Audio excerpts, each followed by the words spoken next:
Hello, everybody. I'm Kennard Lewis, and this right here is TKW, the Kennard Way, spreading joy and happiness. Preach and phrase, do what you think is right. We have our second interview here on the TKW video series. And what's our name? What's your name? Daniel Flores. Daniel, yes. Yes, our second guest. And so, Daniel,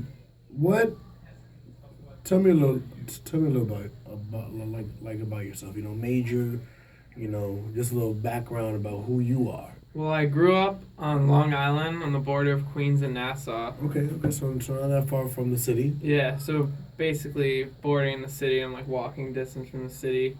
I'm a musician and I love playing guitar and singing, and my major is music therapy. And with my major, I use music to help put smiles on people's faces and help people rehabilitate themselves and get to better places through my art of music. And then that's always a big thing, expression. Mm-hmm. Because personally, people don't know how to express themselves, and people express themselves by hurting themselves. That's not necessarily the right way to do it, because there are pros and cons. Why choose music? Why not teach? Why not be a coach for a basketball team? Why use music as a way to express emotions and help out others, get them to self-disclose more? Well, music is an amazing means of expressing your emotions, because unlike, for example, psychotherapy where you talk to another person, you don't have to use words at all, and you can just tell people how you feel through sound, which is kind of beautiful about it.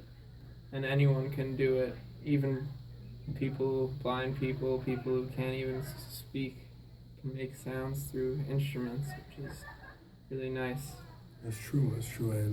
And talking about why you get into this, what are in your past, what has really defined you?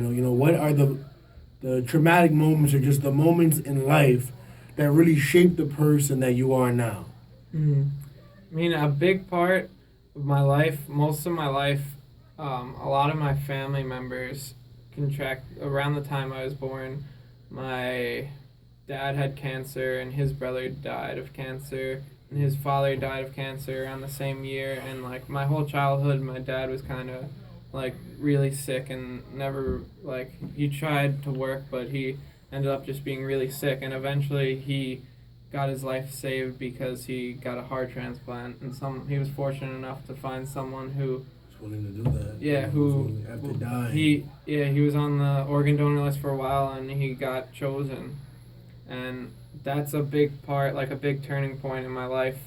Around the same time that happened, I became into music, and that helped me express myself through ways, because I didn't really have him around and stuff, but I'm happy he's fine now, which is great. And I advocate definitely for organ donation, because we don't need our organs after we die. Yeah, there's no point. And that's a sad story to go through, and I really commend you for keeping your ground. But there's probably been moments where you fell off the wagon. You got really depressed, you got really sad. You may have turned to some drugs to cool you off. You may have just made choices that you're not so happy with. So one, what are those choices? How do you feel about them? And two, how did you keep hope? How did you go from again, your dad, somebody that really was probably an inspiration to you, had to get this transplant. His family members, get cancer. That's the scary C word that nobody wants to hear.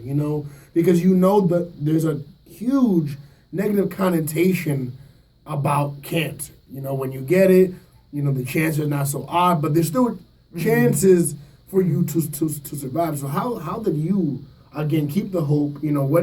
What life decisions did you make that you are not so proud of?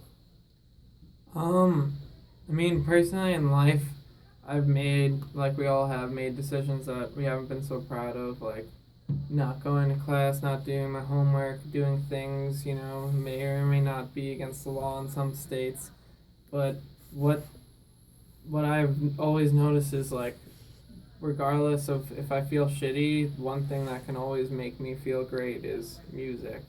And that always brings me up no matter what, and it's great because it puts a smile on my face. And even when I'm in deep dark places, like sometimes I'll even like, it's weird because as a musician sometimes you like forget that you can like pick up a piece of an instrument and just make it sound, and then like if I don't do it for a while I'll really get to a dark place, but it just helps bring the light in my life. And like that's what many people need is a light, because there's always a dark road. There's always demons that we're always fighting, and it seems very dark. It seems like we can't get out of it because personally in my life, I was so addicted to being my own innocent bystander. I was so addicted to allowing myself to fall deeper into a hole that I created, that my outlet or that my way of getting over it was happiness. But you see, that's an addiction, because how can you solve a problem if you're always laughing at it? You know what I mean? Yeah. So it's like, how can you go through something when you're only seeing the dark? You got to see the light at times. You have to be able to understand that there's something out there. Because some people turn life to drugs. Some people drink, smoke. And yes, those are ways of coping, and it's not necessarily always a good idea, but it's an idea that in many ways work. Because you don't want to feel the depressed. You don't want to feel like the world is about to end, so you take something to ease the anxiety that's been present. Have you ever done that? You ever used self-medicated? Yeah, but the thing is, you can't live your life under the influence, and eventually you realize that like this is not the life I want to leave, and there's people that you see all day long on, generally homeless people, that haven't like just keep going to the bottle for all their problems. And I've had many people in my family do that stuff, and I've had copious amounts of friends. Even recently I've had friends who have almost killed themselves with these things, and it's sad because it's not like they don't like the thing that like society doesn't realize, that like there's these people that have these problems, and it's not just like they want to just get screwed up all the time. They have a severe disability and they need help and someone to talk to, but they don't want to talk to each other because society makes them feel like they're just messed up, so they just continue drinking their lives away. That's something that I always support, is the fact that we all have a voice. We all have something to give. We all have a story to tell. And what I don't like is the fact that, like you said it best, society puts a certain image on what you should do and what you shouldn't do. And because of those, parameters that are being given by society, you can't do a lot. Because, believe it or not, you can sugarcoat it, you can lie to yourself, but whatever you're going through, somebody else is going through that same thing. But you don't know that. You don't know who exactly. You don't think that nobody is going through what you're going through because, again, the mouths are closed. There's a lack of expression, not only being, again, like what you do with music, not only what I do with my motivational speaking, but just in general, there's no discussions. So how do you plan, because, again, music is a form of expression. So is talking, so is doing drugs, so is playing sports. There's many different ways. But how do you plan to get people to be very comfortable with the idea of talking to you about their problems, of allowing you to help them out and use music as a way to get them through their troubles? Because a good way to help people talk to you is to show them that they're not so much different than you. And that's why I feel like I could help a lot of sad people out there because I'm a fellow sad person, and I've been through what they've been through. So it's it could be easier for them to open up to someone they know has been through what they've been through. So do you like being that fellow sad person? Because that's not always. Well, I don't like being sad. Yeah, of course not. But but like, do you?